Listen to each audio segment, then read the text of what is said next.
they meet. Money Profit 144K. Back again with another video. As usual, give you good content. If you're new to the channel, make sure you go like, subscribe to the channel. But I want to make this video real quick. It's a mileage update on my Charger.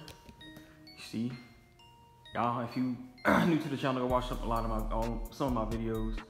I did a lot to this car already. But I want to show y'all what miles that I'm on. I'm at 106,730 miles. I'm at over 160,000 miles in the car. Once again, whoever said the Dodge Charger is not reliable, this is a reliable car for me. And obviously I do all the work on my car unless I can't, but most of the time, 98% of the time I can do all the work on this car.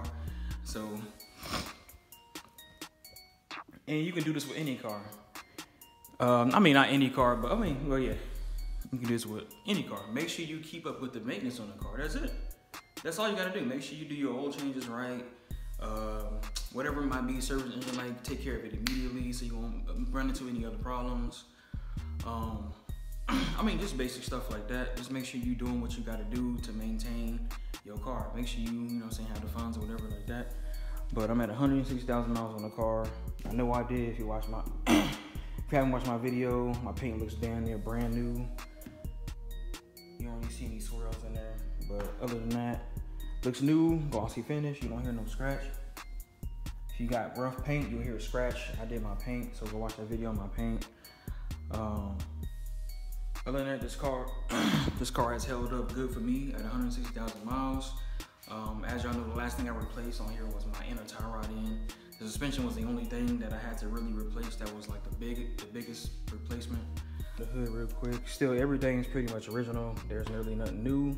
The only thing that's new is probably the radiator reservoir. That's pretty much it. Radiator reservoir in the cap. That's the only thing that really is new on this car. Everything's still modded. I'm not sure if I showed y'all this, but I got the things painted, that battery thing painted, and the strut mount and brace caps were painted. And everything else on here is pretty much normal, pretty much stock. Like I said, this car really doesn't give me any issues. It never broke down. It has not broken down on the road with me, not once. I got this car at 104,000 miles. Still running strong, still good. The only thing that I would say is the transmission. I feel that it's not going out, but I'm at 106,000 miles. It slips every now and then, but not really. It's rarely that it does it. That's the only thing that I feel that'll be the first thing to actually go out on this car. So when that goes out, I'll probably get another car or some shit like that, or replace it or whatever like that. But other than that, as long as you maintain your vehicle, even this gotta be a Charger, but the main reason I am making this video is because a lot of people say the Charger isn't reliable, Dodge isn't reliable. The only thing bad about Dodge is their electrical issues. That's the only thing I heard about it, that's it. Other than that, I got this carpet so I can work on it, and because I can work on it, so. But once again, 160K plus miles on the car. Still doing me right, still giving me from back and forth to work or whatever I might be. Still get good highway mileage, still get the same amount of mileage, everything like that. Nothing has really decreased or anything like that. I'm trying to think of something else off top. But other than that, this is a really solid car. This is a V6, obviously, that you've seen. So the V6 is reliable. The V8 is most likely more reliable because it's naturally aspirated or whatever, but the V8s in these Hemis, or the V8s in these Chargers, they have the best V8s known to man. So that V8 is gonna last you much longer than that V6 will. And even though they both are naturally aspirated, but that V8 is known. But other than that, that's pretty much it for the video.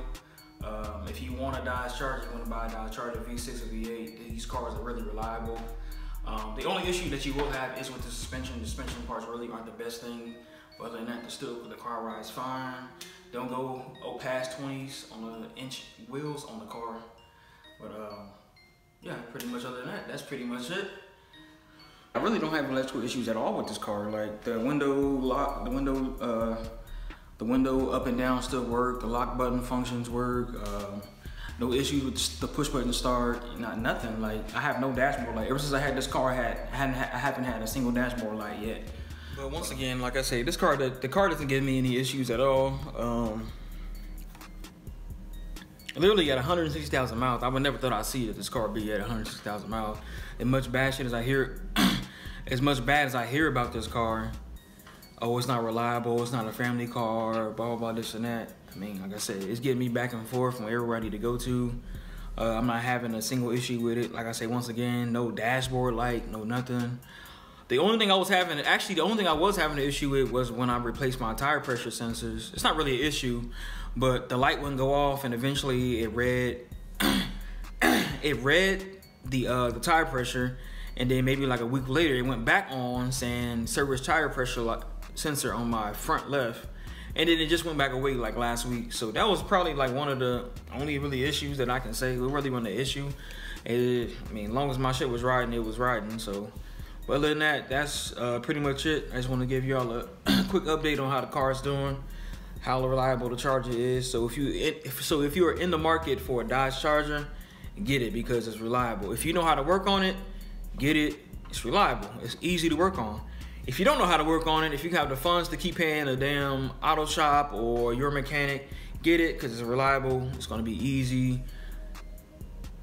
It's going to be solid for a few years because I think my car is 9 years old now. So, I mean, it's still running strong. No different, no loss of power, horsepower, no nothing. It still runs the exact same as when I bought it off the lot. But actually, it runs better since I did my modifications to it. But it's still running the same way with my modifications on it after. Yeah, it's still running the same with all my modifications on there. No difference, no nothing.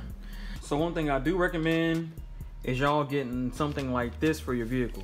I have made a video a while ago, a long time ago on it, but it's terrible. That's why my videos suck. But I got a sheet of both my vehicles. So I got my 2012 Dodge Charger maintenance records and then my 27 Dodge Journey maintenance records. But pretty much, I mean, I keep track of everything. Ever since I had the car, I made sure I recorded everything. So you see how I have it. Oil change, spark plugs. Just a little basic stuff. This is how you really keep track of your car. If you're doing the work yourself, you need to make sure you do this. Even if you're not doing it, make sure you keep track of it. In most of the cars, most of these new cars, you have something in the glove compartment. You have your little manual. It actually has something similar to this. But who has time to keep opening up that glove compartment and writing this shit down? So I keep this on my fridge right here, my maintenance records. And then whatever I can't put in here, like I put it down here. I can do it better, but this is the best way that I do it because I don't really care too much as long as I have documentation of what I've done. So like one of the first things I did on this car was radiator replacement in July 2018. Make sure I put my dates on there. At first, I was not putting my mileage on here at all. I was not putting my mileage on here. So maybe like last year, I think I started putting my miles on there. I wish I would have done that so I know how many miles I had on it when I replaced it. But as you see, wheel stub replacement, rear differential fluid change, spoiler install. Yeah, even on my installs, I put on there rotors and calipers, coolant flush, oil cooler heat. I'm going over a little bit of it. Oil cooler housing replacement. Y'all see I made videos on stuff like this.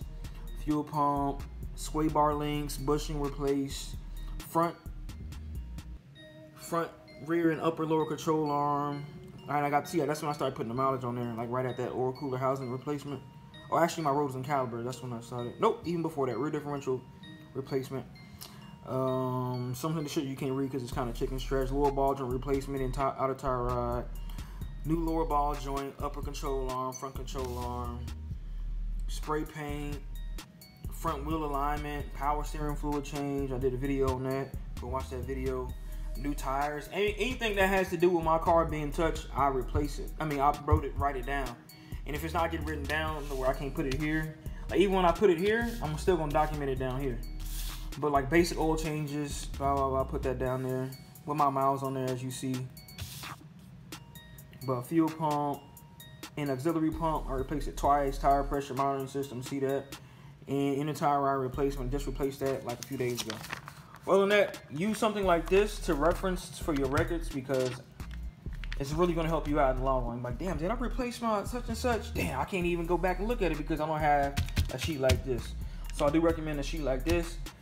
But other than that, it's your brother Mike Prophet, 144K, and I'm out, man. Peace.